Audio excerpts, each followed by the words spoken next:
Yesterday I spoke a little bit about the general feelings that this generation or Generation Z has, more fragility or issues with self-esteem and so forth. An article I tweeted out today from The Guardian in England that talked about, a number of studies into the well-being of Generation Z, so those born after 2000, and talking about uh, you know, the actual issues that there are with, more issues of depression and low self-esteem and more children having to see or choosing to see psychologists and other mental health care professionals and other issues,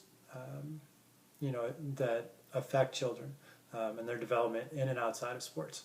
And among those, the article talks about the immense stress that children face from their, parents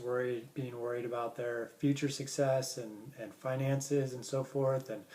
teachers putting pressure on students to succeed because the teachers are getting assessed based on their performance. So it's just constant stress on the children. And then one of the other things that it highlights is the lack of play. And the article talks about how play is important for how children develop, how their brain develops, and how children make sense of the world. And it creates a tremendous learning experience or a learning environment for children. And that's both, unstructured free play, playing in playgrounds, things, like, children playing with dolls and make believe and creating their own, games, and both physical games, but also, kind of inside more recreating worlds and superheroes and playing house and different things that children do that allow them to make sense of the world, in addition to also the physical play. Whether it's, basic wrestling or, with friends, or just general horseplay, or, climbing on playground equipment, or it's less structured, sports activities, soccer in the street, or stickball in the street, or pick up basketball, or tag, or, whatever the choice of play is for a group of children. And so the lack of those opportunities for play is one thing that is cited in this article as a cause of some of the psychological issues facing this generation. And there's been other articles that have kind of highlighted these ideas and the need to, whether it's from an outdoor magazine talking about the need to, return to the outdoors or encourage children to play more in open areas and space and, climbing and outdoorsy type of activities, or whether it's more sports focused where it's, free play and encouraging children to, devise their own games, or it's just general purpose play. This is something that a lot of psychologists and those that work with children have found as an important aspect of development. And if we're so serious, both from an academic standpoint and from an athletic standpoint, that we're eliminating these opportunities for play, whether they're eliminated because we put children into structured activities because we need a structured environment. A parent needs a safe place to drop off a child for a couple hours while they go to work or they run their errands or whatever, and they want them with a coach out of practice, or whether it's simply that by playing for a team and team activities and maybe 2 or 3 children in a family and parent driving children to different sites for different practices, it takes away the time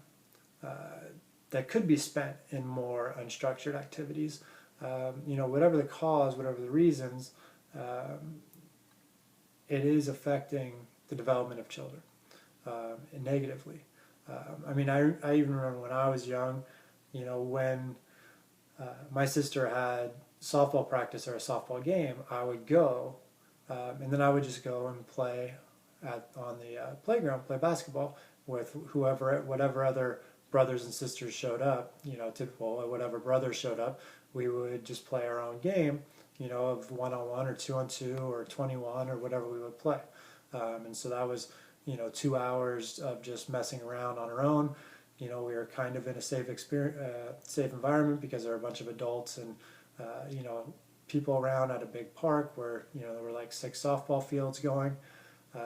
So it was relatively safe, but the parents basically never paid attention to us, and we were kind of on our own, making our own games, making our own teams, et cetera, et cetera. So, it's hard for a coach to create those unstructured environments. A coach can do some of the, encouragement to allow players to have some, decision making or some control of the environment, or pick teams or call their own fouls and different things at practice, to get a little bit of that, of what we used to learn when we played our own games. But I think the bigger issue is more the number of structured activities and how that's taking away time that could be spent in less structured activities. So if you have tournaments every weekend and you're playing or spending your whole weekends in gyms, either playing a game or waiting for your next game or trying to get something quick to eat between games, when do you spend time, just in general unstructured play? I criticized a college coach this week because he said that players don't spend enough time on their own during the season shooting. And if you have, if every day essentially you have either a 2 to 3 hour practice or a game, well, how much time can you really devote to your individual development as a player if you've already spent you're in school from 8 to 3 p.m. and then you spend 3 more hours at practice, or potentially going to a game or whatever, and then you still have to eat, you still have to do your homework. How much more time can you really devote just to shooting when there's other things that you have to complete and do, for basic living, and then ultimately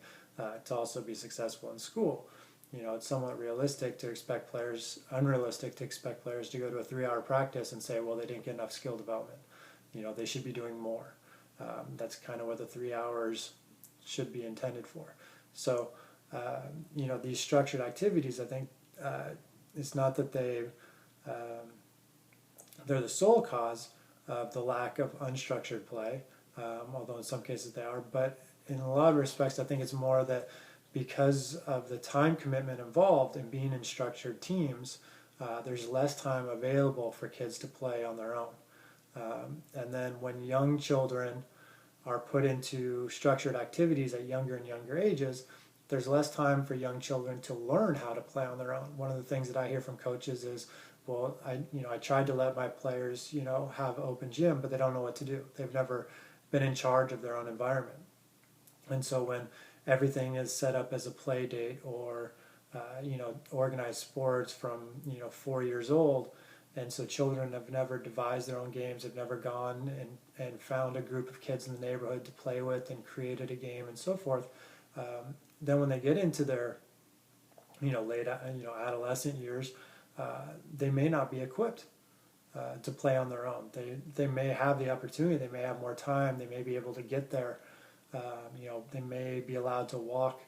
to a nearby park or neighborhood where they could have the opportunity to play, or the environment affords this opportunity, but they don't know how to make use of the environment because they've always been in structured activities. So I think those are the two keys, is we're replacing the time available for unstructured activities or for just general play with more structured activities. And by doing this at a younger and younger and younger age, we've taken away those early learning opportunities to learn how to play on one's own, or to play with friends, or to create a game, and to create these play experiences, so that we have children developing who don't really understand how or to create a play environment or how to play. They only know how to follow the directions from a coach or a teacher or a parent. And this is then ultimately leading to children who aren't sure how to make sense of their world, and who struggle with different psychological issues because of the lack of play, the lack of the development, and the lack of ability to make sense of different things.